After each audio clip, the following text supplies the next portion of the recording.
Hello everyone, Blue Star Saber here once again to do another Percy Jackson review. Episode 4, which I believe is titled, I Plunge to My Death. Now, this episode follows up from episode 3 in which Percy Jackson, Grover and Annabeth encounter Medusa, as well as Percy revealing some things about the prophecy that they had not heard about before. But after a bit of conflict and tensions, they learn to trust each other, and Percy sends a sort of a particular gift to the gods, one that they may not like. It may have consequences in this episode. What is that episode? What is it? Well, we'll find out. The episode begins with Percy dreaming of the time when he went to have swimming lessons with his mother, how he's afraid to swim, but she insists that he needs to swim because it may save his life one day. And just then, the young Percy shifts to a desert, and a mysterious figure is talking about, how he will fail as like a, forbidden child and all that. And then he's woken up and then talking to Annabeth about asking her relationship about with Thalia and Luke and all that, particularly about Thalia and how she didn't really care about being a forbidden child. With Percy wondering, like, do I have to like trying to prove himself, similar to how Thalia was to her, because Annabeth pretty much admired Thalia. But he also expresses his frustration about how, their godly parents really don't really contact them, and doesn't think unless they need something from their children. Talking about like how he had to like fight Clarice and get the approval and win just to get that kind of approval. There was something else, but I was trying to remember what it was. So I've forgotten, but never mind. But Annabeth then reveals that humans can be just as similar, revealing that her father, after revealing that she is that she was created by the Fort and given by a mother mixed with like a father and given as a gift. Things went okay until he got married another woman and had twins with her. And as a result, she didn't feel treated well and welcomed there, so she ran, revealing why she left and how she met Luke and Thalia as a result.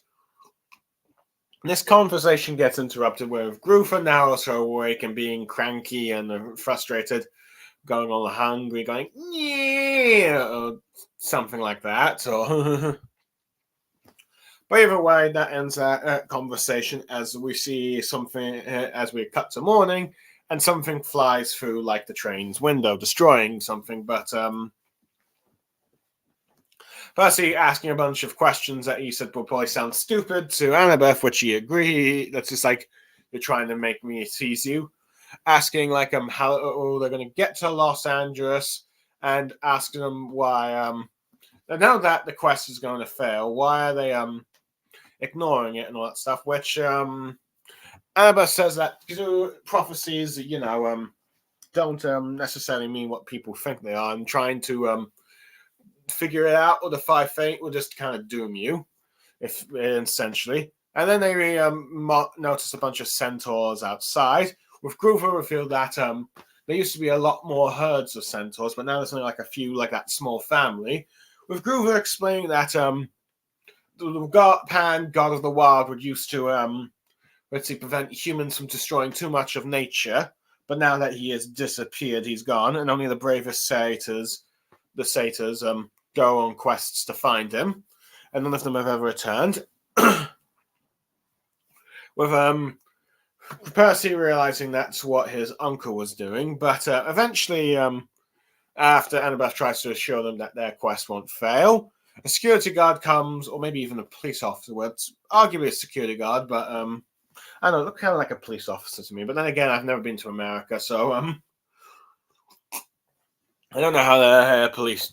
I don't exactly know fully well how their police dress, given their various different medias. So, but you look pretty armed for a security guard, I will admit.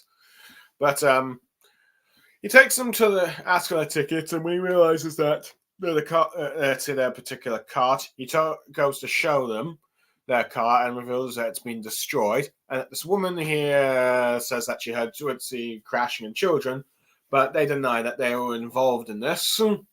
So they are then taken to Witsy after Annabeth argues with the guard a bit of like how they are arrested. They're taken to a cart where the police are discussing amongst themselves and the woman while they're just trying to see what they're going to do and wonder if they're going to be arrested and wondering if they are like going to be arrested and wondering if this is just a monster ploy to try and get the master bolt, wondering if one's the security guards. But then the woman that was a witness and brings like a over a bag of like with a puppy to try and say that she wants to just try and comfort them and try and reassure them, getting the guards to move away. She tries to say that she doesn't think they're guilty, but she did want to talk to them. But Groover realizes that she has glass on her shoulder and realizes that she is the one and they realize that she's the one that set them up. They're thinking that Percy talking about how they've dealt with monsters like her before. Oops.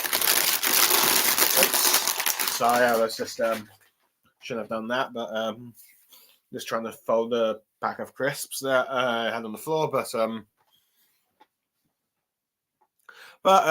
let's see, the woman ends up saying that let's see, she's not just any old monster, and they're all part of her, to be honest. And then they realize that she is I'm sorry if I mispronounced this, Enkaida, the mother of all monsters. And talks about how technically they're all related because she's like related to their great grandmother or technically grandmother. I'm not sure how they have phrased this situation, but I can't recall how she phrased it. But nevertheless, she talks about how, in her perspective, demigods are, let's see, the monsters, and how they're more dangerous than her children and all that. So and then reveals that she has like let's see, nurturing and thinking that the gods are problems themselves, and it reveals that she has that the puppy that she has is actually a monster. It's a chimera, but she doesn't tell them that. But she's training them for a hunt. And its sort of scorpion tail comes out and stings Percy. Annabeth stabs it with a knife, and they are chased. And they are chased by the security guards, and of course the chimera itself. When they cross by passengers who just seem to think it's just kids being silly before seeing security guards, and then when they see a bunch of loud noise, they only just see like a little puppy or like a tiny dog, and they're just like, what's making that noise? Eventually, after a bit of chase, I think you can see Annabeth, let's see, locking the guards from like getting further, and they're figuring out what to try and do. The chimera starts to destroy the train, forcing it to stop, much to the shock of like the security guards and all that. But as a result, let's see, our trio of heroes have managed to escape from the train. And the monster's not quite at the pursuit yet because it's learning and because it doesn't want to stay too far from its mother. And then they're at they head to like the Gateway Arch, where it's revealed to be in the city, where it's revealed to be a temple to like Annabeth's mother, created by a demigod in the past, one of her children in the past, and that will be safe for them from monsters. They look around and what to do, but Groover gets upset with the sort of animal displays as tribute here, where Annabeth says that they're not supposed to be there.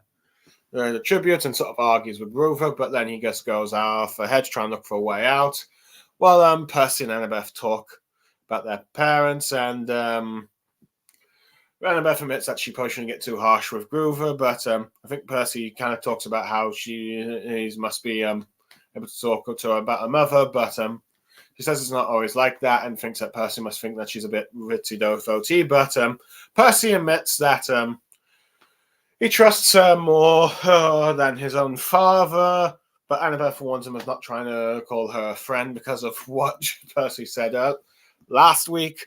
But then, and then they have a bit of, a sort of bonding moment as Percy tries to imitate Athena, which I doubt she'd probably like when she says, "I'll be right down, love. I'll be like for the potty or something." But yeah, but Percy starts to let's see. But as Percy kind of like let's see. But as they talk about Percy trying to contact his father, he refuses to, but then starts to become weak from the Chimera's poison, and Griff and Grover take him to the fountain outside to try and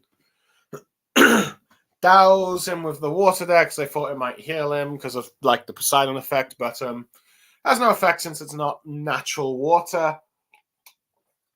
Let's see, and more of like let's see, man, sort of, I guess you could say, let's see, edited for the fountains kind of thing. But when they're doing this, they cause like confusion and let's see, confusion and weird out a bunch of tourists around. So we see that.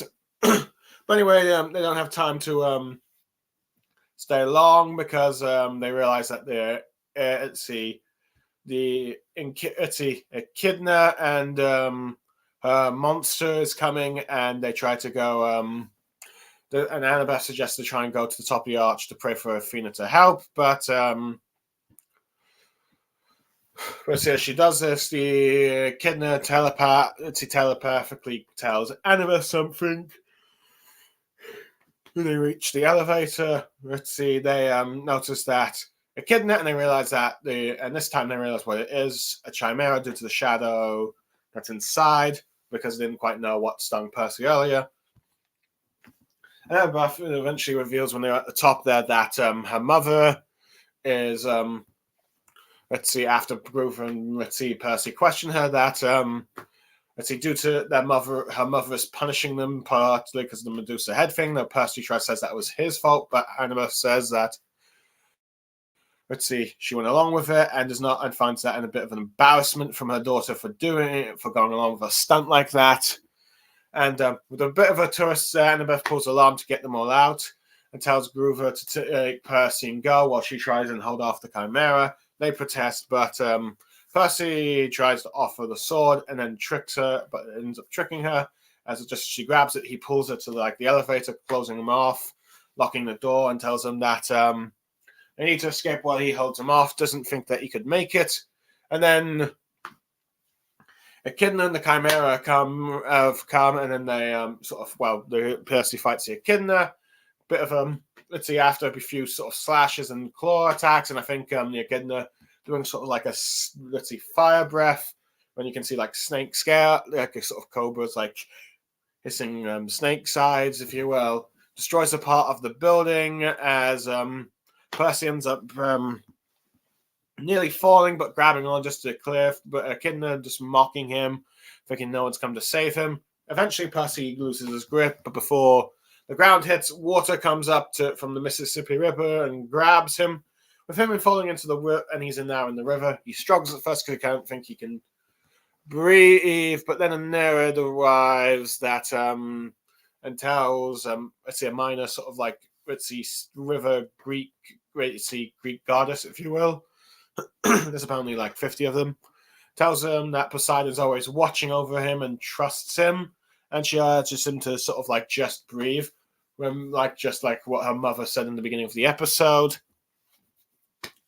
And as a result of this, Percy realizes that he can breathe underwater, ending the episode. So yeah, we have that. Now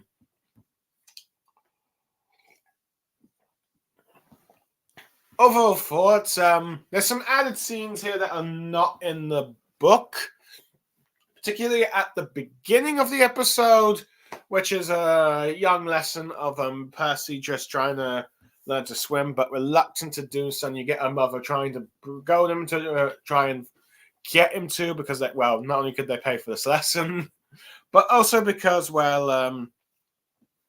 she knows that she needs to learn to swim someday, as it will probably help save his life, and learn to work underwater when he discovers his demigod powers. But it's interesting to see now. Now, I think the interesting thing about this, is that it's probably to try and foreshadow what's to happen at the end of the episode, where Percy, of course, learns to breathe. So, I think for a little flashback thing, I think it works, and you get just to see more of Sally Jackson, sort of like a reminder that this is what Percy's going on this quest for, to save his mother and all that. But you get interestingly, you get the talk between Annabeth and Percy here, talking about her father, which for those who are spoilers for the books now, which this doesn't happen until at least another few more chapters in. I think when after they've done a quest for Ares, and he gets him a ride, and they do an poacher sort of truck, where Annabeth talks about her family and all that stuff. Instead, they've changed it here. It's interesting how, and they've also revealed much sooner than the books. The books from the books that because it doesn't get explained until the fourth book, the Battle of the Labyrinth, where Percy learns that Annabeth is actually a thought child, thought from the minds of Athena and her father, rather than born naturally. And I can probably see why. They probably mentioned this much sooner, since Athena's supposed to be one of the virgin goddesses. Many people have many fans in the books wondered, okay, how can Annabeth be her daughter because of the whole thing like that, if they knew their Greek mythology. But but I think it probably makes sense that for those granted, I'm not sure how many people remember their Greek mythology who watch the show, who are new to it and never read the books before, not the Greek mythology, but it's probably better to explain this stuff sooner rather than later. Though, granted, I wouldn't be surprised if they try and do a sort of reminder that Athena is one of the virgin goddesses and only can create children through the mind. Granted, I wonder if that means that the whole Percy Jackson and when the show starts to tackle the subject of romance, since technically all the gods are related. That wasn't explained until the fifth book. That they only consider themselves related on to their god side thing, where where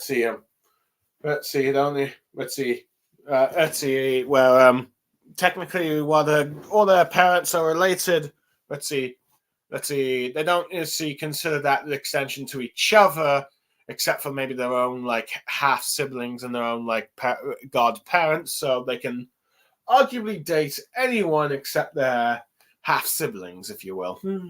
That if they're another demigod, so it's not too problematics with the DNA crossing and all that stuff. But granted, it is one of those unfortunate weird things about the whole Greek mythology thing. But Rick Riordan did do sort of clever thing of trying to say, okay, this is why demigods can date each other. Because granted, you don't have any of those jokes about like you get with sometimes the British monarchy, but anyway. So we got that little conversation there. And it is interesting to see the way how they have this explained, because Percy thinks the parents don't that as far as Percy's concerned at this point, their human parents are probably much more better than their godparents. But Annabeth says God, humans can just be as bad, but with at least the gods, you know where you stand, where you try and give them praise and all that stuff. They at least possibly consider noticing you.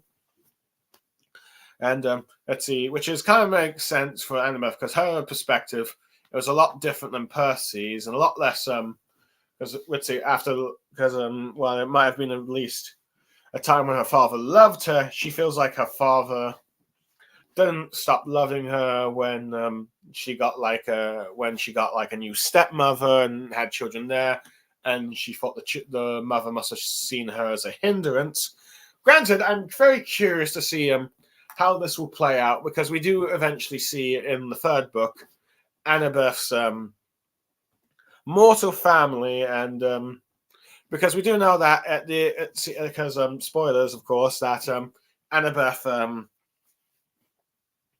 wants to eventually tries to give another chance with her family. We don't know, and we don't know her. And when Percy and the others meet them, they're not what they were expecting, given what Annabeth described. But we'll have to wait and see how the show develops that compared to the books. But yeah. But anyway, some of the changes in the episode itself from the book. So granted, it seems like this book is only adapting let's see with this book his title is based off of chapter 13, but seems to be adaptation of chapter 12 and 14. So I'm wondering what was cut from chapter 13, or is it going to be moved to another, or just being skipped entirely? But we end up seeing one of the differences, of course, that since they're in the sleeper car, they didn't have enough money and they're just traveling somewhere else to get to the Gateway Arch, which isn't a temple of Athena in the books, but they're doing a train visit there, and they encounter the Enchiriad and Chimera on the actual Gateway Arch rather than in this train. But it is interesting how they're being framed by Enchiriad and her monster child as being the culprits behind destroying the thing, and when they run, they get chased by security guards.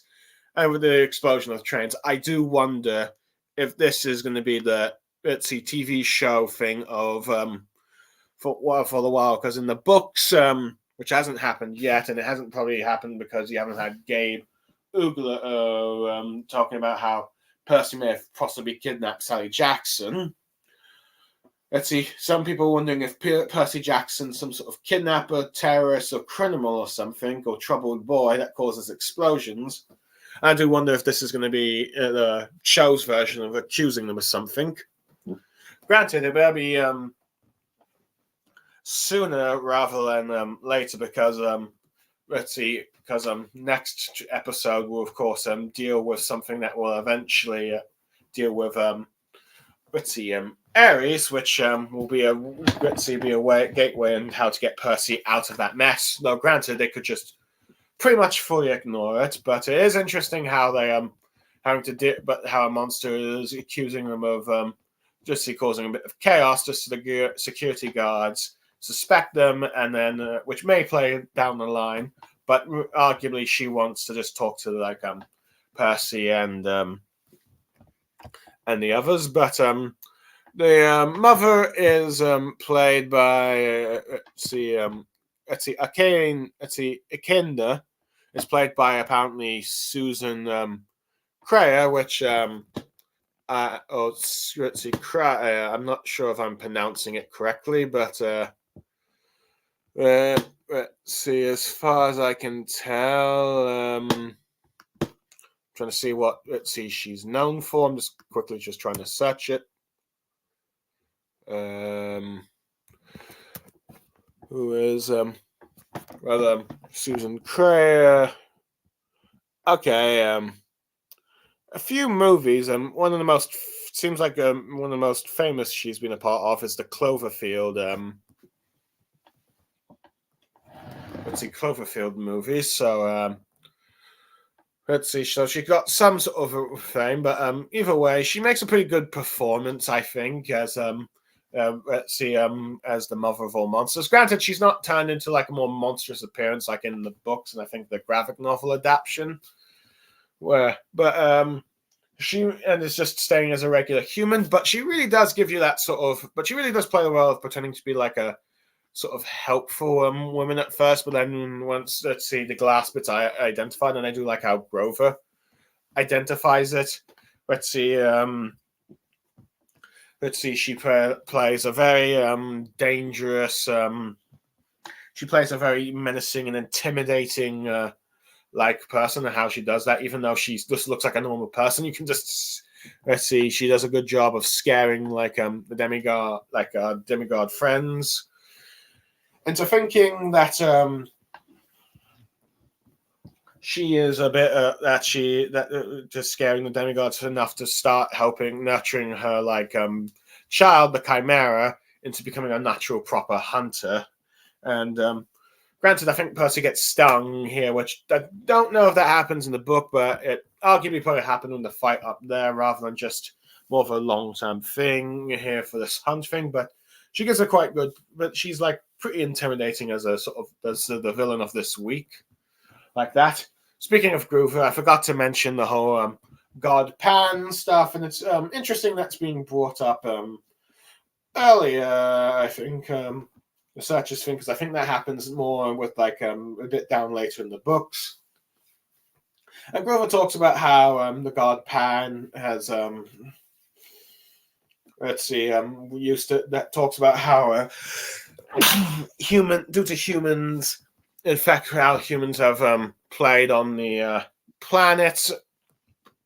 There's a lot less wildlife, both general and in sort of Greek wise, with like the family of centaurs there, which is nice to actually see a bunch. I got some centaurs actually running, because Chiron at the moment we haven't seen that happening yet with him. So I wasn't really sure if let's see. I wasn't sure if we're going to see that until like later seasons, but it's nice either way. And we learned that let's see, when he talks about how the bravest satyrs go, and Percy realizes that his uncle's one of them, and I thought that was kind of like a little touching with like how let's see how you can see the emotions of Grover about how his uncle's failed, but more like trying to find the god Pan. Now, granted, the show has yet to make Grover saying that let's see, the god Pan, searching for the god Pan is his let's see, life's goal at the moment, because that part of like the whole like he needs this quest to succeed for Percy in order to get his searcher's license happens. That has not been discussed. All it's known that he failed like first time around, but didn't really get punished by the council for it. But since they mentioned the god Pan, they are going to do this sort of quest line, because the movie completely cut that out. But at some point, let's see, Grover will probably talk to Percy. My guess, probably towards the end, how he wants to become like a, let's see, satyr that will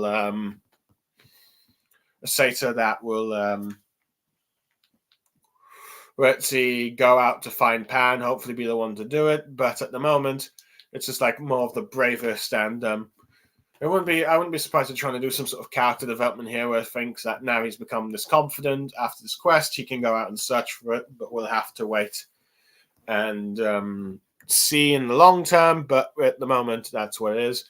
I do like how Percy tries to talk also about how you've heard about the whole quest will fail, but you guys are still sticking here and all that. But I do like how Annabeth points out that trying to interpret what a quest is could end up leading to your end if you try to fight against it and all that stuff, or you try to find out what it means, but like that. So yeah. But I do like how I do like the sort of effects of like the Chimera of like causing all this sort of damage on the train, and onlookers just like only see like a little tiny dog. That was funny. I like how the family react to like, it's just kids running around, and it's like, oh, security guards, what's going on? And it's like, what's that damage? Wait, a dog? A little tiny dog? That was kind of funny. But I do also kind of like how you get a bit of tension with like Grover and Annabeth about Athena's tribute place where you've got like celebrations of like humans that hunting. Annabeth says that's not what Athena wants, not stuff. That's humans that did that, but which leads to have a bit of a tension, but allows Annabeth and Percy to have a bit of talk after after they find the sanctuary, and in a sense, you start to see Annabeth and Percy bonding, sort of coming close to being friends. Though she does try to remind them to don't finish that sentence just yet, because you said that you didn't think we're going to be friends, and like you don't want to do the whole prophecy thing. Though I do think eventually that the two are going to consider themselves friends, even before before Percy realizes who actually betrayed him. So we'll just have to wait and see on that end.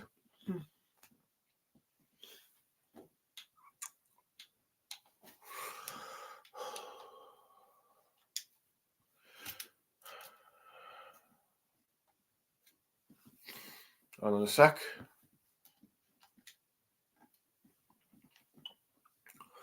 So I do like that sort of like conversation. I even like how Percy sort of teases like Annabeth with like Athena's voice. That's a little touching. So I like that.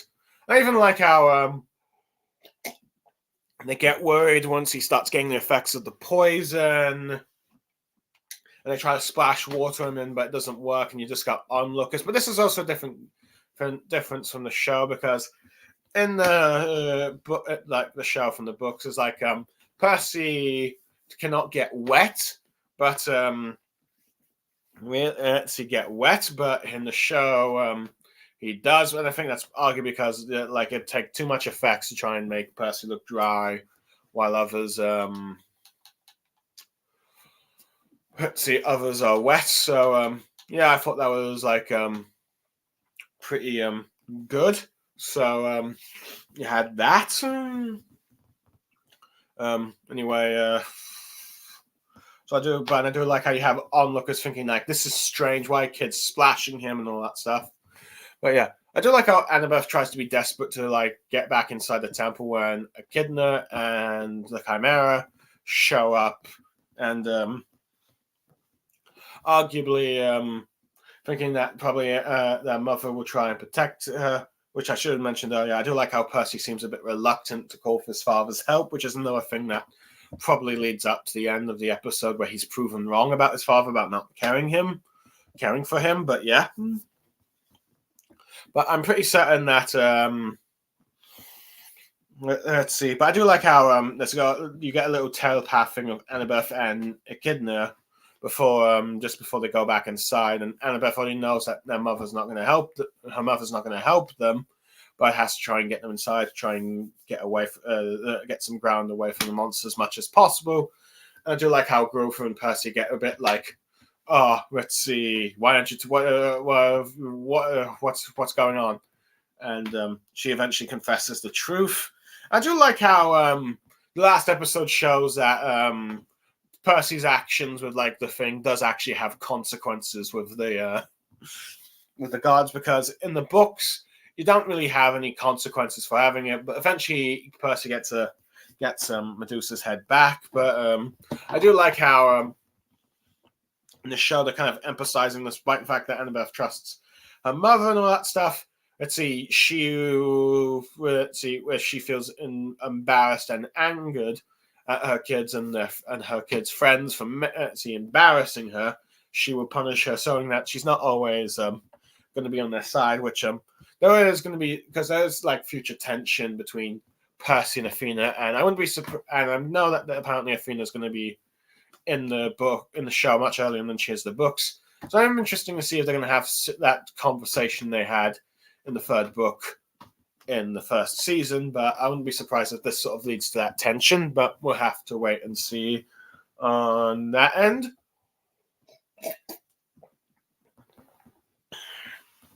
But anyway, I do like how let's see, Annabeth tries to sacrifice herself to hold off the monsters, but I do like how Percy ends up tricking her, playing a fast one, trying to take my sword, and pushing her in the elevator. I do like how Annabeth also got the fire alarm just to get everyone out of the room. And the Chimera's design, I quite like the effects, and I thought it was very impressive. You can kind of tell it's CGI a little bit, but you can tell that it's like, but it's like looks pretty well done. It looked kind of realistic as well. I do like the sort of scales, the golden fur, the brown thing. I think it looks like the chimeras and the monsters thing, though. Not like the graphic novel design, but I don't think that was ever gonna be 100% accurate. Now I think this chimera is more female. Granted, I didn't really see much of the snake. Granted, it has a scorpion tail and a snake tail, from what I can tell. From like the books, though, granted, the books one was a male, this one's female, which is apparently a bit more accurate for chimera. But I do like how you had a bit of a fight with Percy and chimera. Percy is able to at least try and swipe a little blow, but due to the poison effect, he's no match for the monster. As a result, sort of has his first defeat, and it's kind of nice that sometimes you see the hero lose the struggle so they can get stronger down the line. I do like how you've got the Echidna trying to mock Percy about how no one's coming to save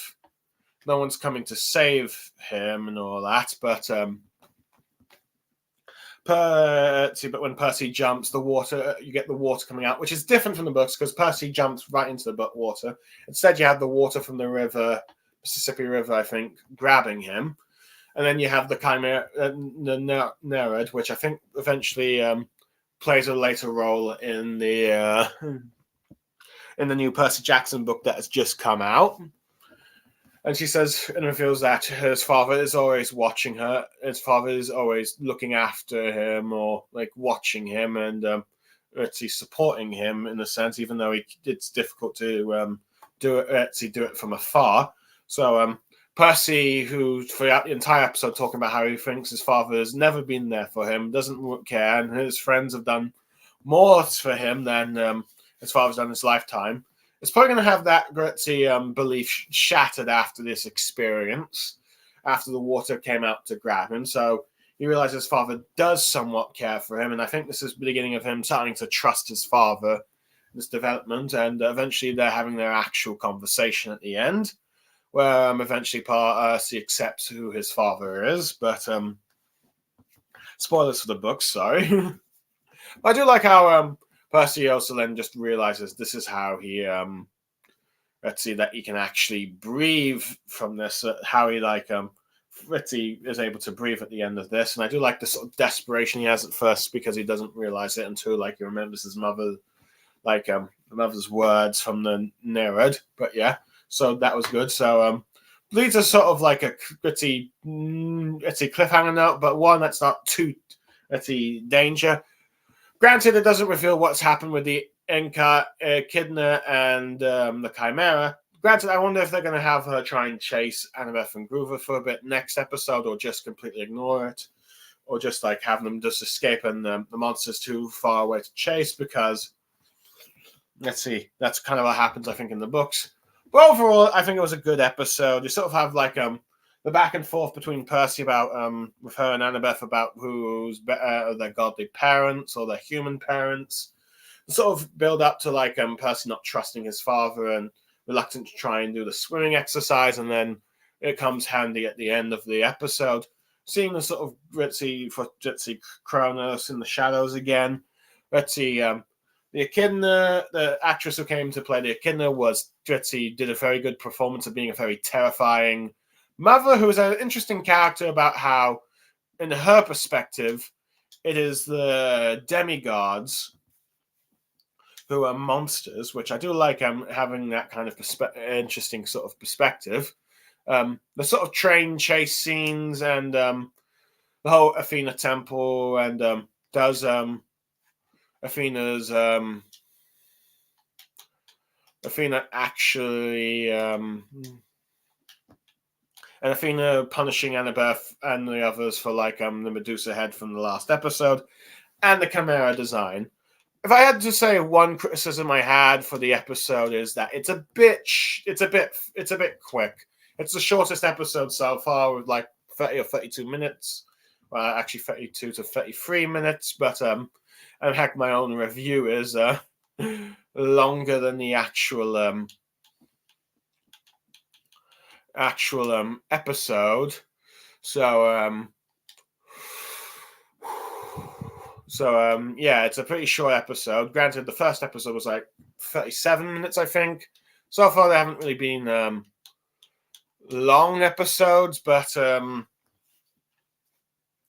at the very least, they have been at least over 30 minutes at the very least. So there's that. But that's pretty much the only complaint I have. But overall, I think this is like an 8 to 8.5 out of 10. I wouldn't say I think the first 3 episodes are probably better due to the more length and more character work you have here, though you have some character work here. But I do think I'd like a bit more longer fight scene with like Percy and the monsters. But that's fine. All the other stuff that you've had is pretty good.